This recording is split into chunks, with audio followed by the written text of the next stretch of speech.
Hey everybody, Anthony 4x4 Diesel with some Hilux and general, any vehicle really, N70, N80. This is N70, but general information that you're going to find once they get a bit older and they're used. This is 310K, yep, this is that vehicle.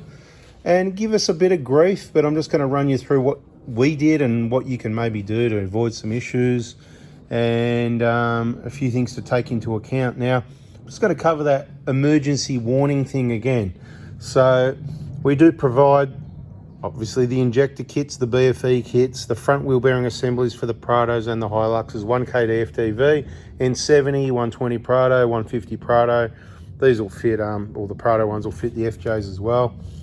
If it's a roadside change because you weren't wise enough to do preventative maintenance, it's pretty straightforward to change, other than if you have this drama, and it's more on a Hilux. The Prados generally work okay. I'm just going to give you some tips because you've got to know where you're giving it a hit. When you got to know when you're hitting it that you don't damage components or you won't get it back together. So I'm going to try and remember all the tips to keep you out of trouble. So this is a bit of a rusty old 310K one. It's fine at the moment. Obviously sealed unit, no maintenance, never had any. You can't do that if you wanted to. If you want something with grease in it, you got to replace it. You can wait till it fails and be out in the middle of nowhere, or you can do it as preventive maintenance. So if you're doing a roadside repair, really, if you can get the nut off, the 35mm nuts, 35 not 36, and take some components off, gently tap there without hitting it hard, you won't destroy that, and it'll come out of the bearing, and you'll be able to undo these 4 bolts, 17mm by the way, and this will just slide off. And that's a pretty straightforward if you're putting a second-hand spare on the roadside, because you've chosen to carry someone else's old ones instead of replace them yourself, because they are expensive to replace and there's quite a bit of work involved. So if it's a roadside job, pretty straightforward. Now, if you're doing a preventative maintenance job, you might as well do it properly. That's why we provide only new, genuine, OEM bearings, genuine, or OEM seals and bolts, and all 6 components are as just the same as genuine, right? Or genuine. A lot of them are actual genuine parts, like I said, or OEM. So all new, because you can see the rust and corrosion on this, and that's what's on the back as well, and that's what's where the seal rubs, and you don't necessarily get the best seal on an old rusty hub. Okay, there's a seal in here, so careful if you're buying your eBay specials, because a lot of them come pressed together, El Cheapo Chinesium parts, and there's no seal in here, so good luck with that. And some people did learn that one the hard way. With our wheel bearing kits, not only is this complete and the seal's in there, and I've done my other little extra trick that I do to help keep it all sealed up, we also supply this rear seal, which is an expensive one, and we give you the best one of all the different options available. We figure they're all the same, different, same.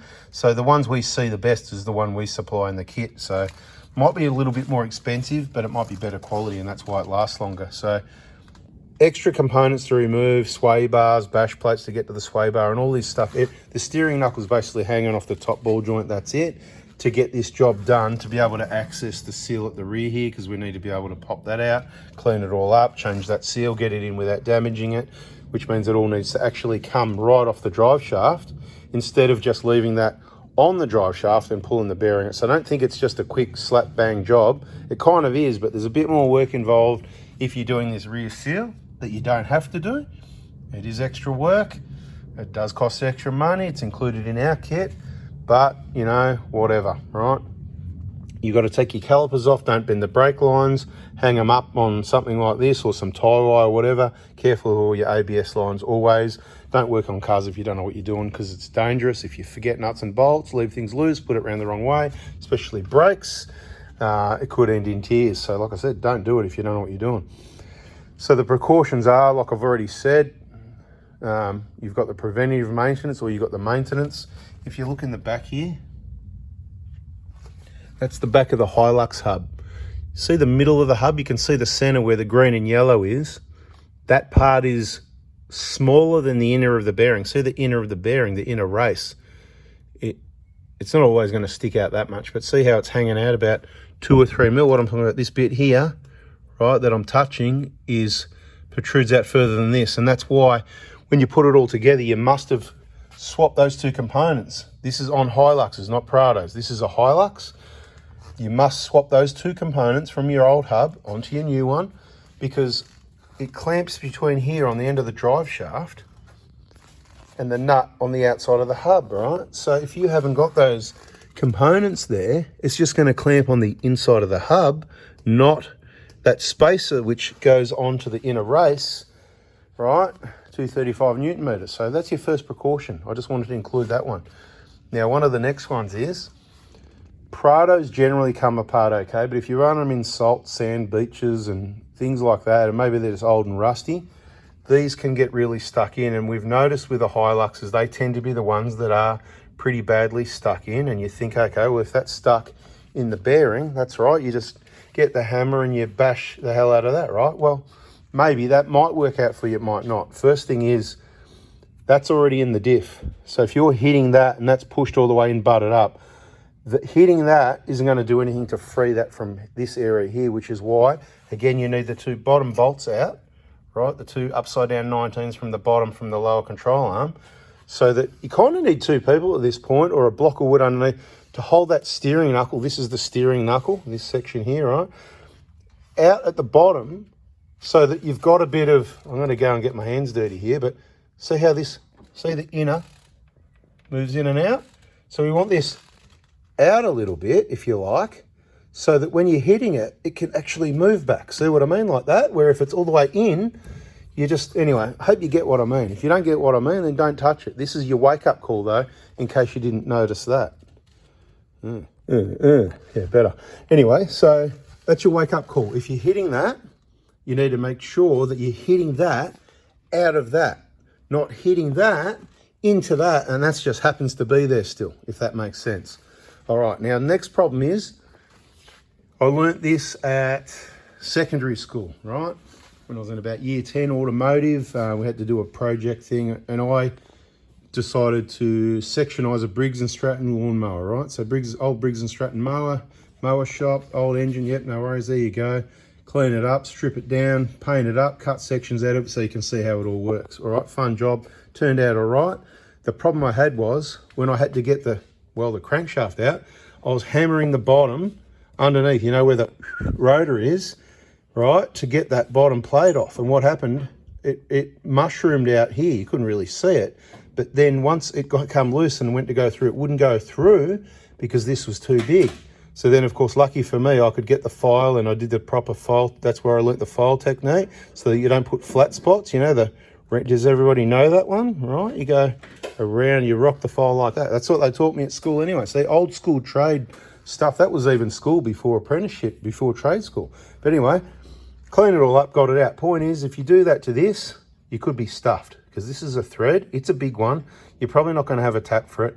You're going to need to go and buy a new drive shaft. It's going to get expensive. So don't do anything other than tap this. Now, one thing we do, we leave the nut on there so that if we're hitting it, we've got the end of the nut flush with the shaft, right? And we'll just, you know, tap, tap, and we might go a bit harder.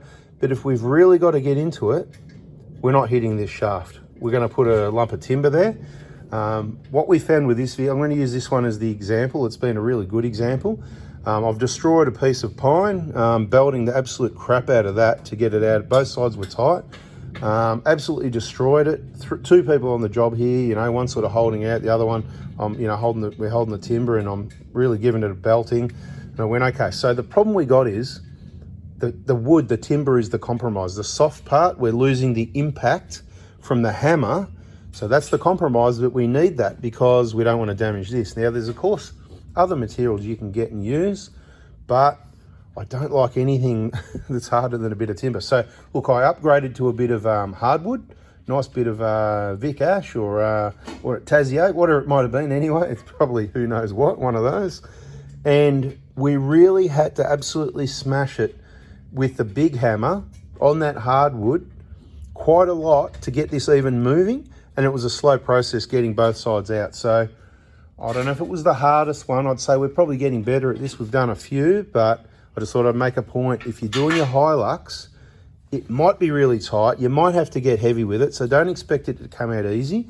With the Prados, generally they come out pretty easy. The key thing is, once again, when you're giving it that tap, you've got to make sure you've got that bottom pulled out so that you're tapping that out of that, not tapping that into that, and it's already in there.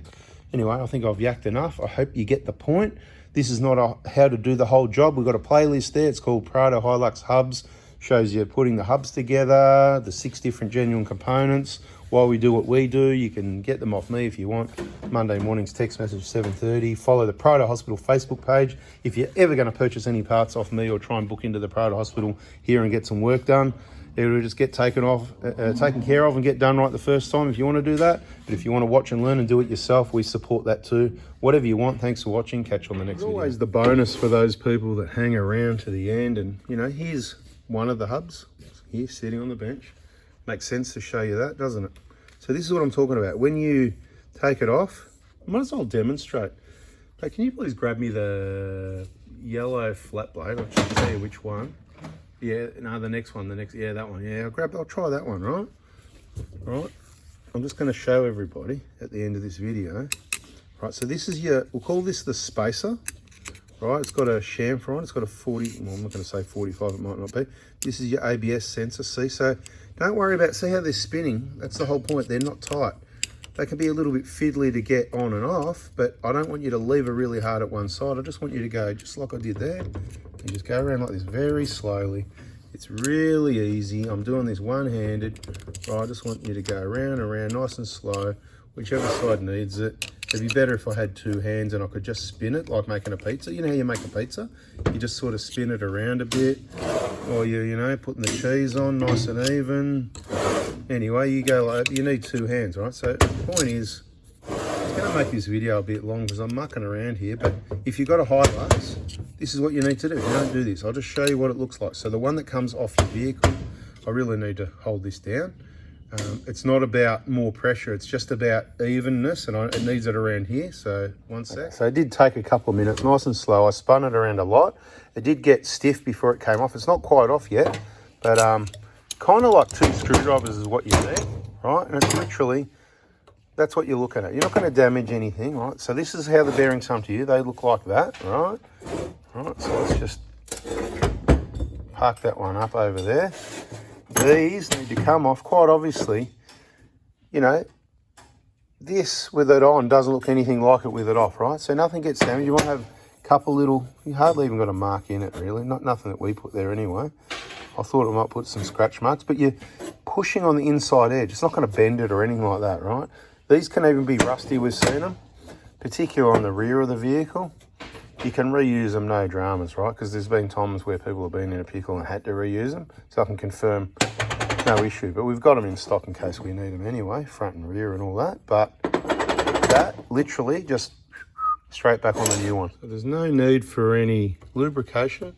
Just make sure it's clean, and it'll just gently, this is why they come on and off. So that wheel, if I was patient, I was going to say, if I was patient, it'll just wiggle and go. That's what I mean, right?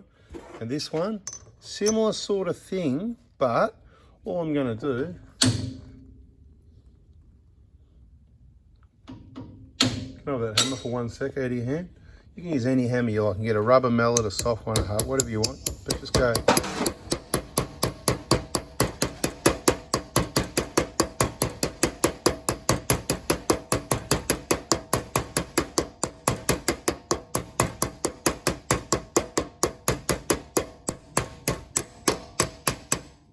You can have that, thank you. Right, so it'll still spin, but it's all the way down, right? That's it, right? That's all you got to do. Give it a wipe clean, make sure it's Mickey Mouse clean. But see how, again, that protrudes. So this is what's clamping between the drive shaft and the other end, the nut holding it all, preloading the bearing when you do your 235 Newton meters. Bada bing, bada boom. And as you can see here, I mean, that's the difference. Do they look anything like each other? How could you take that off a car and put that on without going, hang on, but there's an ABS sensor, you know, or, you know, like, you got to compare your parts, people. Just get them from me and everything will be right, but follow the video so you don't make any mistakes. Bada bing, bada boom. Definitely catch you in the next video. See ya.